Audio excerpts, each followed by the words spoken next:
ও আমাকে লাস্ট 1 বছর যাবত বিয়ের কথা বলে ঘোরাচ্ছে, বিয়ে করছে না। বাবা ও আমার পরিচিত, ওর সাথে আমার রিলেশন ছিল, এন্ড একটা পর্যায়ে গিয়ে আমি ভাবছিলাম যে ওর সাথে আমার যায়। ও একটা গোল্ড ডিগার বাবা, ওর টাকা পয়সার লোভী বাবা।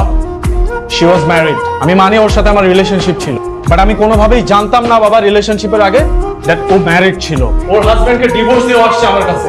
আমি তোমার কাছে কখনো এটা আশা করিনি। আমি যা করেছি সবকিছু ওকে ভালোবেসে করেছি। আমার হাজবেন্ডের সাথে লাস্ট টাইম আমার বনিবনা হচ্ছিল না, আমি ওকে ভালোবেসে আমার হাজবেন্ডকে আমি ডিভোর্স দিয়েছি।